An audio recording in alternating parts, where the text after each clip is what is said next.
And welcome into another episode of Tiger Territory, part of the Foul Territory Network, a Detroit Tigers podcast. I'm Kieran Steckley, and I got with me a couple fellas that are so fly AI can't recreate. Austin Jackson, Cody Stavenhagen, what's up, guys? How we doing? What's I good, think that Kieran? What's applies to going on? Austin a lot more than me. We got some Austin Jackson highlights that we've seen that I don't think AI could replicate. that is That's that is awesome. true facts. That is true facts. So we're recording this Wednesday night. Winter meeting's wrapping up, and we're just going to get straight to the news here, fellas. The Tigers did make a signing, or they have come to an agreement, I guess more accurately, Cody. Kyle Finnegan is returning to the Tigers to be, the one of the back end guys. We know AJ doesn't like the C word, in this case, closer, and it's a 2-year deal, so a little bit different. 2-year deal, not a 1+1, a 2-year deal worth 19 million. I guess it can get up to 20. So Cody, your thoughts and about Finnegan being kind of the prize of winter meeting so far for the Tigers. Yeah, I have a couple competing thoughts here. Number one, I kind of said the Tigers probably need to come away from winter meetings with one quality relief pitcher. We know they were in on Finnegan and Fairbanks. I was a little worried, especially if Finnegan was seeking 2 years, that they weren't going to get it done. So they got it done. That's pretty good, right? Finnegan was very good for the Tigers out of the pen after the trade deadline, and he's going to help a bullpen that needs a lot of help. We know we probably don't need to recap the stats. He started throwing the splitter a lot more. He got a lot more swing and miss. He was quality, not so quality after he came back off the IL, and in the playoffs he allowed earned runs in his last three outings. But this is a guy who's been a good pitcher in the league, who has a lot of experience, who clearly wanted to come back to Detroit, wanted to play on a winning team. So they get it done. It helps the bullpen. It makes the team better, even if it is another member of the 2025 team that's just kind of re-upping with the Tigers. My second thought is like, well, that's good, but 2 years, 19 million. Even though I'm glad they got it done, that's kind of a lot. That's kind of a lot for Kyle Finnegan. It's a high bar. There's a slight part of me that worries the Tigers got like the best 18 innings of Kyle Finnegan's career before he went on the IL last year. He's going to have to keep throwing that split well. I worry he's going to have to mix in something else, the slider a little more, because it seemed like batters pretty quickly adjusted, learned to lay off that split. So 2 years, 19 mil. It's a pretty high bar for a relief pitcher. We just saw Edwin Diaz get about 23 million on a 3 year deal. So we're going to see what happens. On one hand, glad that he's in this bullpen. Two, they still got more work to do in the bullpen. Three, how good is Kyle Finnegan really going to be for the next 2 years? A little bit of an open question. Yeah, so like the way I kind of looked at it is not re-signing Kyle Finnegan when there was interest would have been looked at as an L all around. Mhm. Right. So like I think we can acknowledge that while also saying he is gonna turn 35 during the season next year. That's not nothing on a 2-year deal. And again, it's a very small sample size with what they tried to do last year with him. And then also, it is kind of funny. He's a trade deadline acquisition. And he's obviously by far the best one they got at the trade deadline with all those pitchers that they acquired. And thus far, he is their most significant free agent addition to the team. So kind of a two-time for Kyle Finnegan when it comes to up and with Detroit. But Austin, I am kind of curious your perspective on this as a guy who's been in clubhouses and definitely played for the Tigers for years on beloved teams with a lot of fan favorites and such. Jack Flaherty decides to come back on exercises his player option. Gleyber Torres accepts the qualifying offer, and Kyle Finnegan, a true free agent, decides to come back to Detroit. Is there anything to the notion of guys liking playing for the coaching staff with the guys in the clubhouse, the fans in the stands, the environment itself, the competitive team, all that stuff? Does that stuff is that real? Like we say it could be cliche, but is that thing kind of like in general like a real emotion that guys in these points in their careers feel and think about?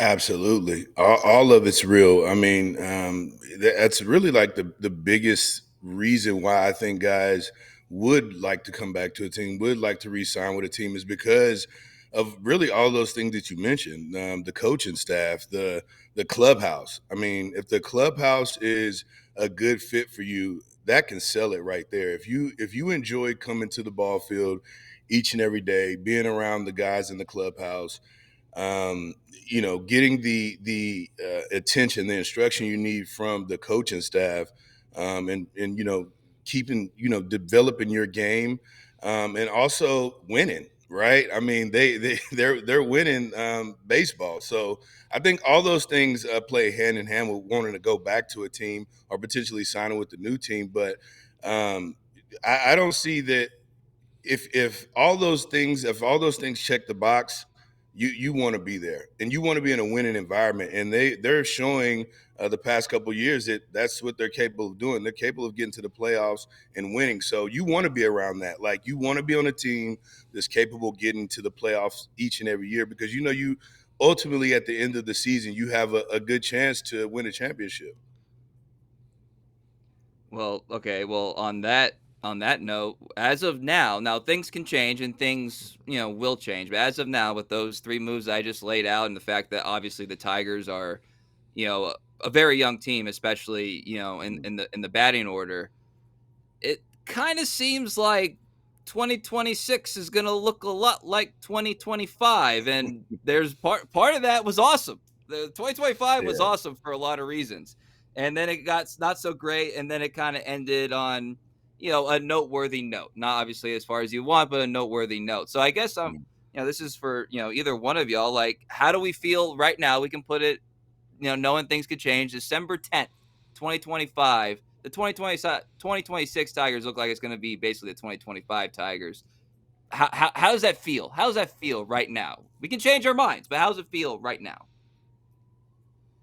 My Yeah, sincere I'm gonna view. say Oh, go like for it, this. Austin. Go for it, Oh, Austin. all right, Cody. I'm gonna just say like this. Like, I'm gonna lean more on another year of experience.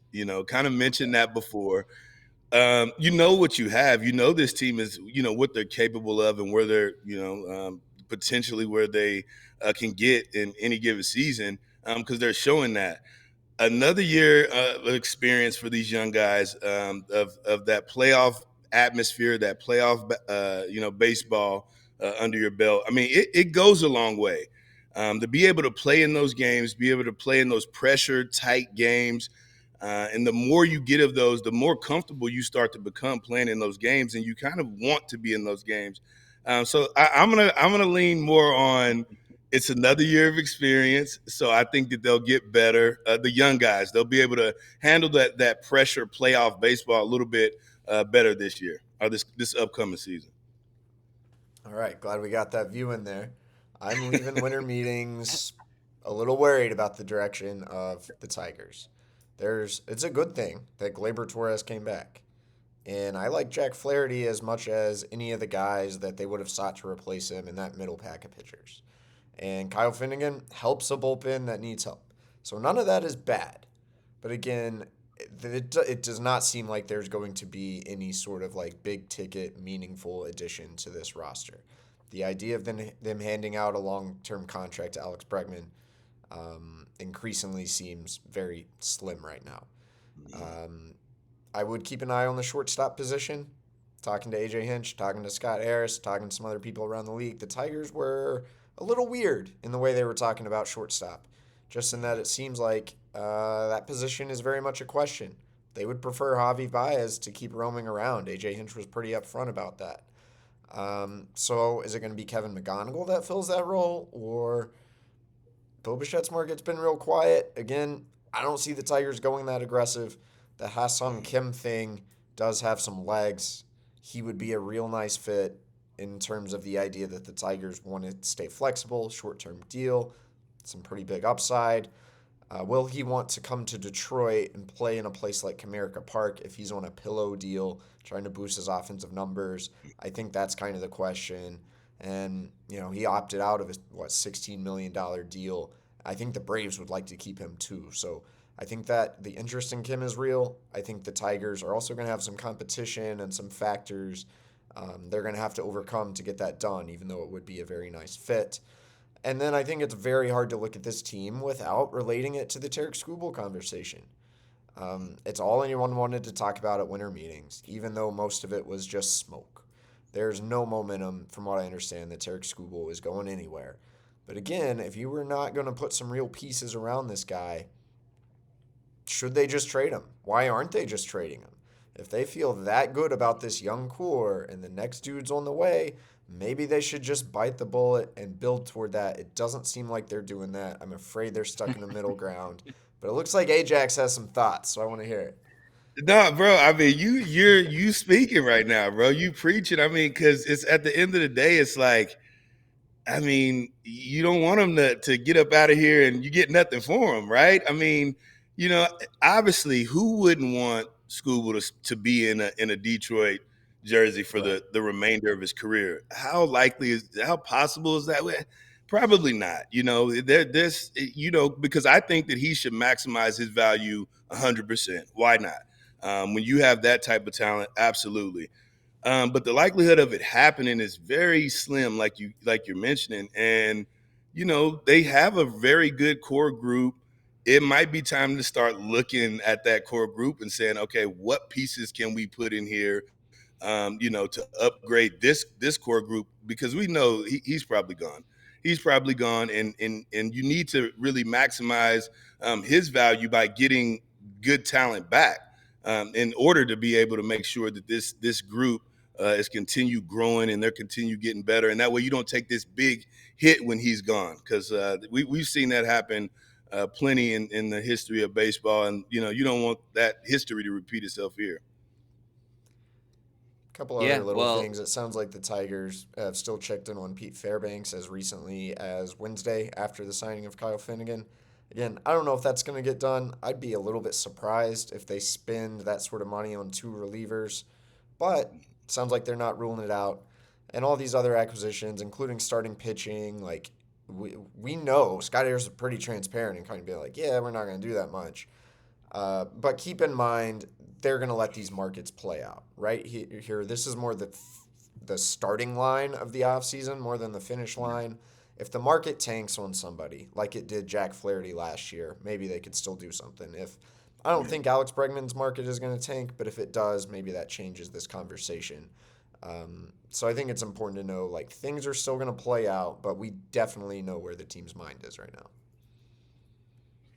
it's funny. I was just perusing Instagram and I saw, one of those Tarik Skubal workout, video montages. This guy takes no days off apparently. Like Yeah. the, he is many things and committed to the craft is one of them. And then I see like Spencer Torkelson comment, some inside joke or whatever on the page, and it got me thinking. I was like, what is it like for like the Torkelsons of the world, the Riley Greens of the world, the Carpenters of the world, where it's like your team, your coworker, your teammate is like in the news like every day.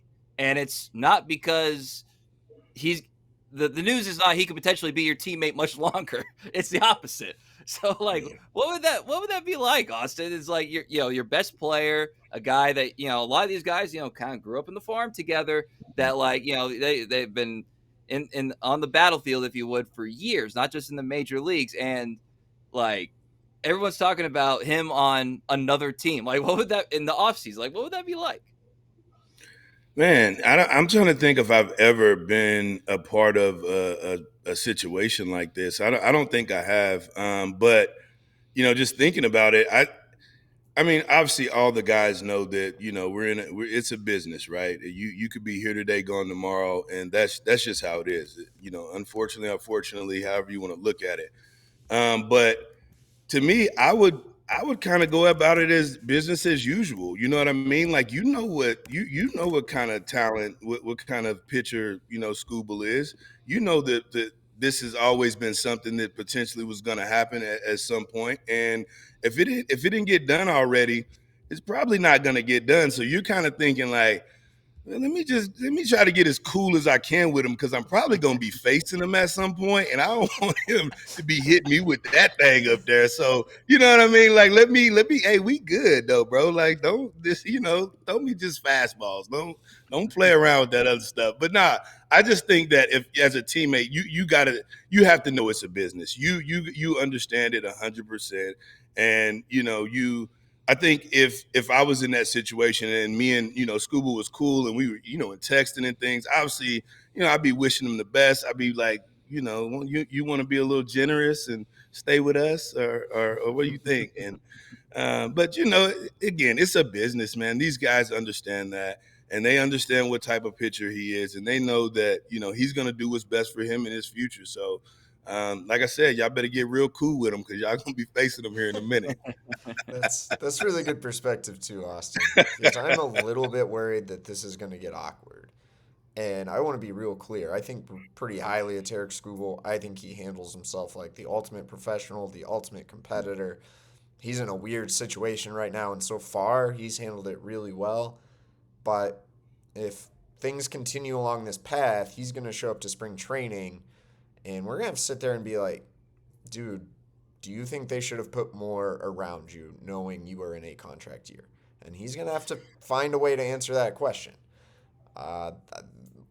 My gut tells me in the back of his head that he probably wishes they were doing a little bit more right now.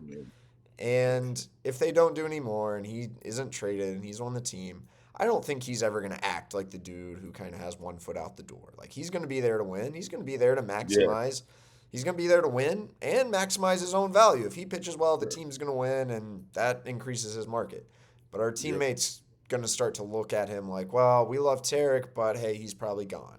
And will that impact any of the dynamics in the clubhouse throughout the next year? That's another situation the Tigers have kind of walked themselves into by playing it this way. And though it's all been fine for now, we got a long way to go until next October. Well, it's funny you say that because I was just thinking, it's like, man, there's certain checkpoints that this iteration of the franchise has hit like throughout the past couple of years, and this is a first. We haven't gotten that many firsts. It's just like dealing with something of this magnitude that's this national of a story. So yeah, how they handle it will definitely be like a story. It's going to be a storyline until it's not. That's really the best way to put it. Yeah. That brings us to our yet to be sponsored but contractually obligated Tarik Skubal update. This comes from our friend David Pingalore, KTLA in Los Angeles. Update. He tweeted this last night. I'm hearing the Skubal deal is essentially in place. The pieces are agreed to. The framework is done. What's holding up now is the long-term extension and ownership approval in Detroit. The Tigers won't greenlight it without the owner's sign-off, and the Dodgers won't ship out that kind of haul without a long-term commitment from Skubal. That's the final hurdle. Now, I want to point out that he ended this tweet with a quotation mark, but there is not a quotation mark anywhere else in this tweet. So I'm not sure what is supposed to be sourced or what's he quoting or whatever. But that is your not sponsored but contractually obligated Tarik Skubal update. I can say with a pretty high degree of confidence this dude's making stuff up. I was told sat down at the attempted to sit down at the manager's breakfast at Dave Roberts' table and was promptly escorted out of the room. I just ask everyone to have a little better comprehension skills. If you're hearing something like that and it's from some, somewhat random TV guy and you're not hearing that from the prominent national reporters or any local beat reporters, it's probably not true. If Tarik Skubal ends up getting traded to the Dodgers in January, it's not because of the stuff this dude's saying right now. Those negotiations might well have started or could unfold. I'm not saying they have. I'm saying we'll see, right? But don't believe that. Cody, tell them stop playing with you, bro. If they didn't hear from you, it ain't real. Like, well, just that's be not real always with it. the truth. If you ain't hear from me, it ain't that real. Close, Cody, I think I would know about it, it. and I think a lot of other people would know about it. Yeah. I agree completely. Real quick, Cody, we haven't gotten a chance to kind of zero in on this this much because we've just been talking about Scott Harris and this and that. But like AJ Hinch is also like out, going on foul territory at MLB Network. He's talking to you guys. Like, he is obviously kind of the voice and the face of the franchise, obviously a daily basis during the season, but he's doing that part here at winter meetings. How is AJ Hinch? We haven't really heard from AJ Hinch until now. How is AJ? What's up with AJ? How's he doing? AJ's doing good, man. They should, they should probably put him in front of the microphone a little more. Like, he's in front of the microphone a lot, but maybe more in the offseason because he messages this stuff well and eloquently and just makes it more palatable to everyone. When he's up there talking about Tarik Skubal, you guys can go look at some of the answers he gave this week. He said it in a way where I just think you feel a little bit better about the situation than when Scott Harris addresses the situation. And they have different jobs, so that's part of the deal. But AJ was a cool customer. He was charming as always at winter meetings. Like I often do, I wonder what's really going on in his head, though, because I'm pretty sure he would love to win a World Series as soon as possible. And I'm sure he's optimistic about the prospects that are on the way and the health of the organization. To be clear, Tigers have some good things going for him. And Scott Harris, for as much heat as he gets, has done some very nice things in 3+ years running this work. But they are coming to crunch time, right? We've talked about the hardest thing to do, going from good to great. AJ Hinch has been there. He knows what it takes. So sometimes I do wonder what's really going on in his head, but he's a pretty good front-facing guy for the organization, and he was nothing short of that this week. All right, business as usual from AJ. Little bookkeeping notes. The Tigers are going to have a little bit of change in their coaching infrastructure. Gabe Rebus is going. He was the director of pitching development. Is that where a correct title, Cody? He is going to be the Close assistant enough. pitching coach with the Colorado Rockies.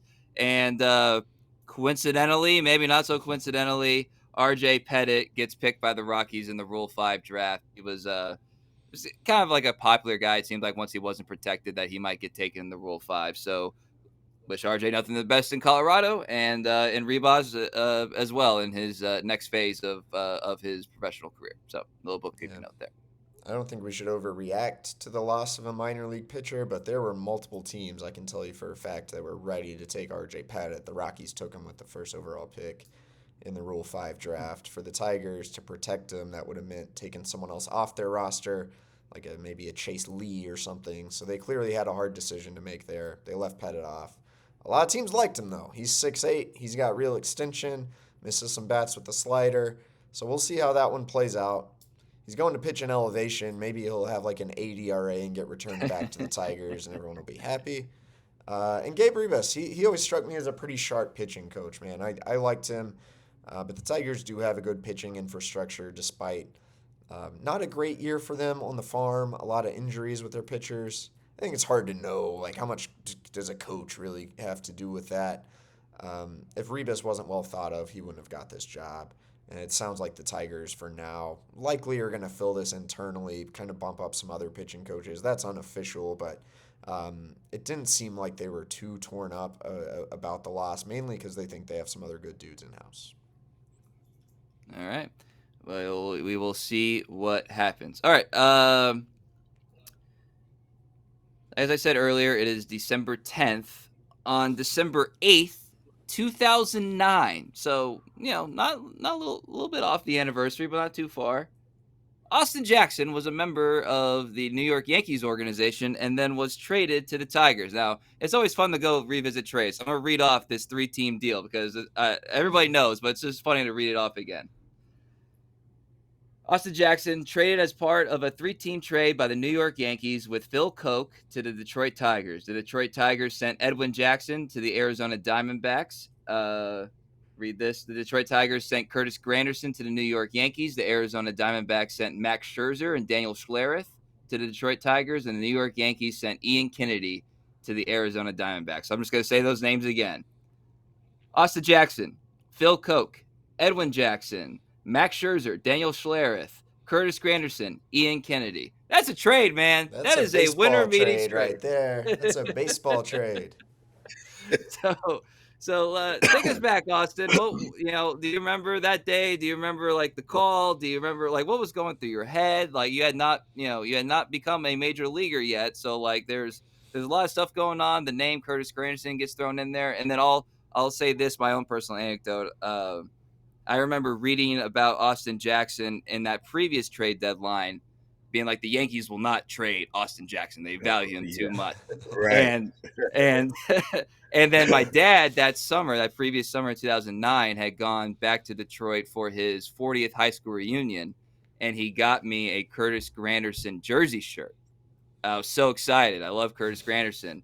And a couple of months later, the dude's on the Yankees, and Austin Jackson, the untradeable Austin Jackson, is on the Tigers, and now I'm doing a podcast with Austin Jackson. So you know what, life is good, man. Life is good. So I'm sorry, that's just my own personal anecdote with it. But Austin, take us through your experience getting traded to the Tigers during winter meetings.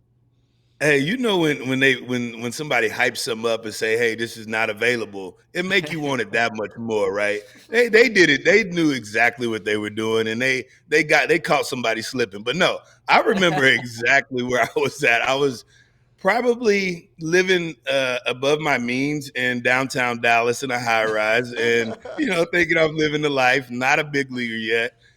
Probably living like one, like I shouldn't have been. But I remember I was sitting in my high rise, all comfortable, thinking, "Oh, this the next step for me is center field for the Yankees. Here he goes." And got a call from my agent, and I remember him saying, "Hey, you are about to be traded." And I'm like, "What are you talking about?" Like the worst news to me ever, right? Because I'm thinking in my head, I'm gonna be the future center fielder for the Yankees. This would be awesome. This is why I quit basketball, because I wanted to pursue this.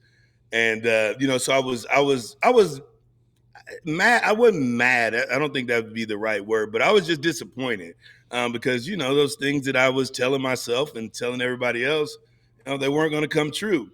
But what I didn't realize is, when you're playing baseball, when you get drafted, the main goal is just to get to the big leagues, right? And once that was explained to me in that manner, it took all that, all those doubts away, and all that, disappointment of not being a Yankee, a center fielder for the Yankees. It took all that away, because that's the goal when you start off, when you get drafted, is to be in the big league someday.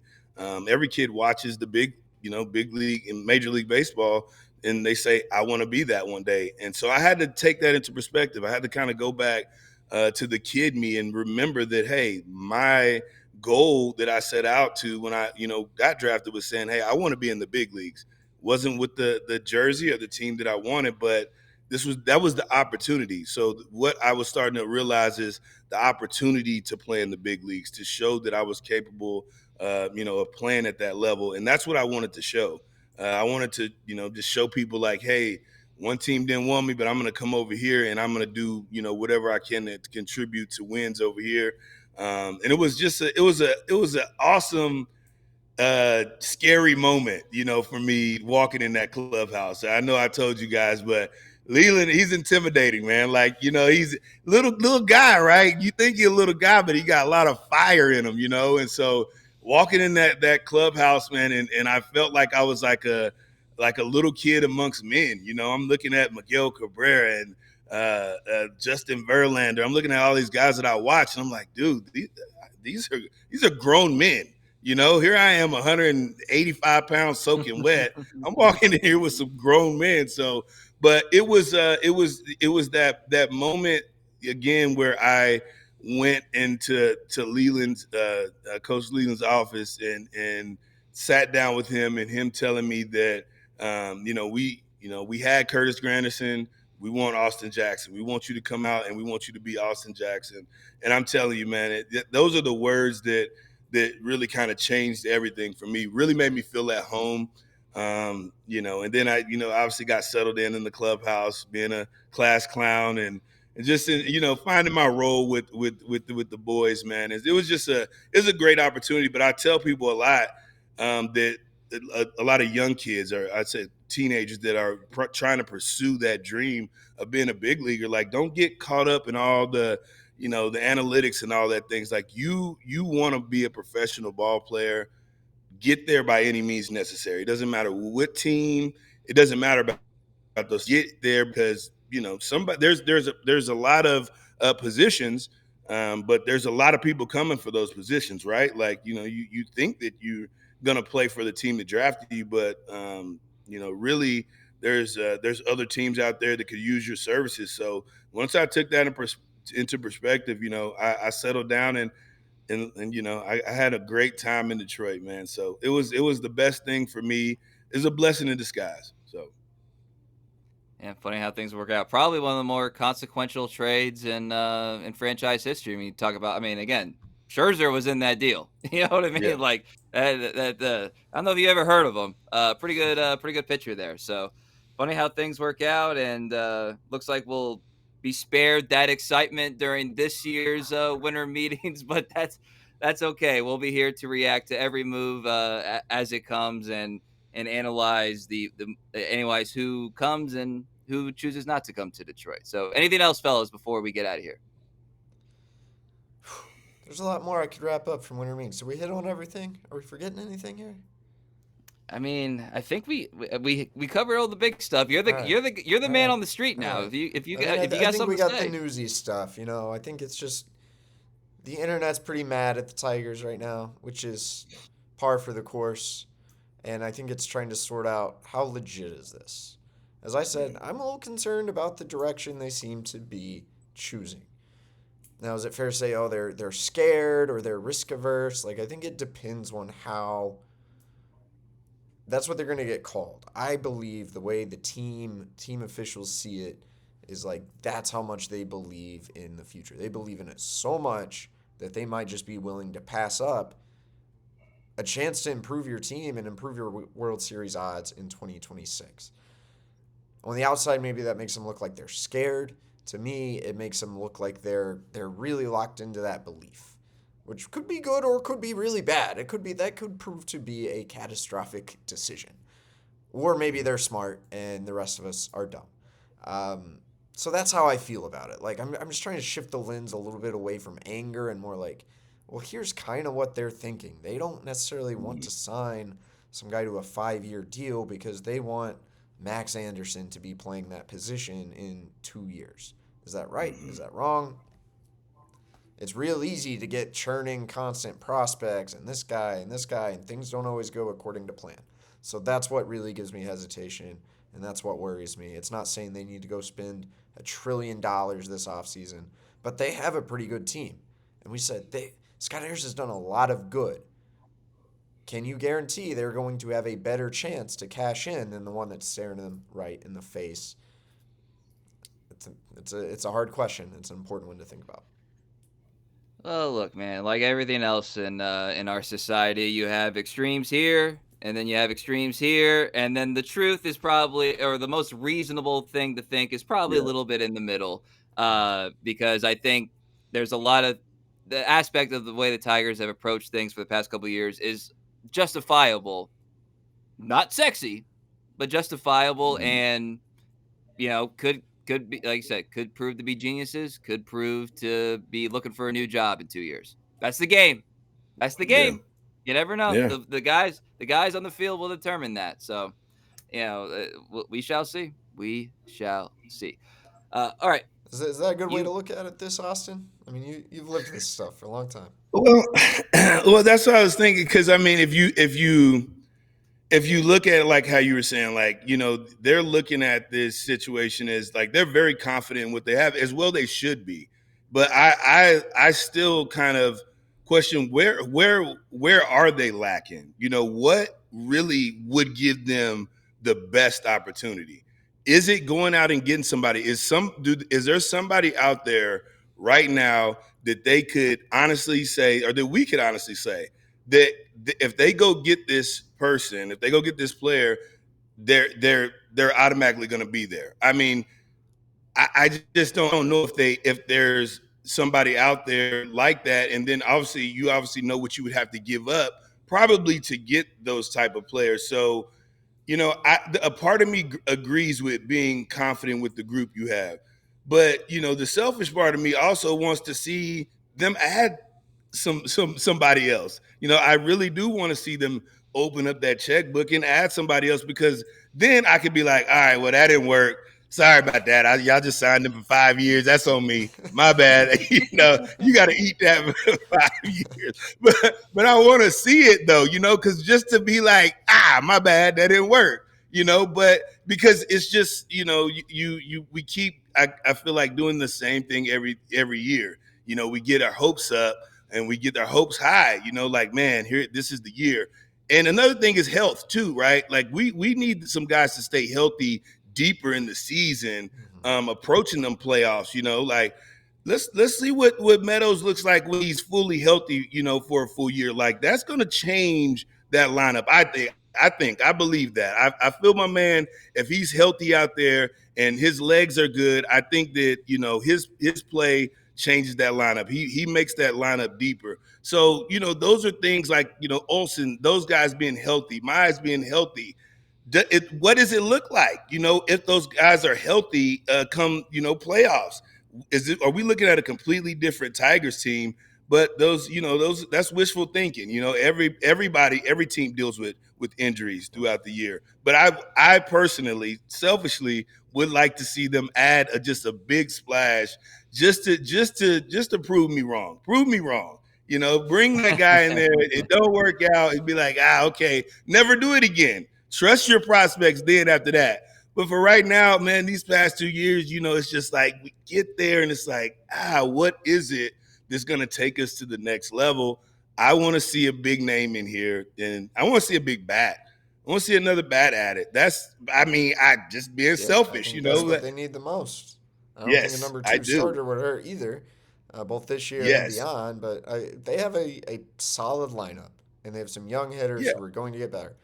But we all watched the playoffs. Wouldn't it be nice to have one more dude, a veteran right-handed hitter who controls the zone and who can hit the ball? I think that's what they lack more than anything. Yep, I agree with you, Cole. I think you right there. Because to be able to go deep into the playoffs with, especially what we saw this past season in the World Series, you got to be able to hit. You got to be able to hit, and don't get me wrong. You got to be able to pitch too. Pitching is very important. That's why That's why you were saying, like, I think they need another guy too, and not to rely on Skubal as much. You know what he's going to do. He's a workhorse. You need another guy in there, one other solid dude in there, and another bat, because that is going to take you deep. Playing against these big names, the Dodgers, man, that roster is just deep. So how are you going to compete with them, with the group that's young, kind of inexperienced, that doesn't have that playoff, those playoff reps like that? The Dodgers, we know they're going to be there. Do we have enough right now, currently, to compete with them? Because that's how I'm looking at it. How are we competing with the Dodgers? That's how I'm looking at it. What can we do to, if and when that time comes, do we have the roster to compete with that team right there? And if you can say, I'm confident with this group, all right, I'm good. I'm good with it. But I still think you need to add somebody. So that's my take. Yeah, that's well said.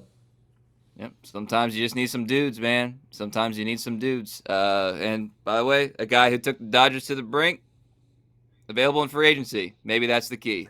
So I'll just leave it at that. All right, you can follow us on X, formerly known as Twitter, at Tiger Territory, at Cody Stavenhagen, at Kieran_Steckley. Go to TigerTerritoryShop.com. Use code HOLIDAY, 10% off. Pretty cool. So hope you guys do that. Follow us on YouTube as well. Subscribe if you haven't already. We appreciate all of you. So for Cody Stavenhagen, Austin Jackson, I'm Kieran Steckley. Everybody have a great day.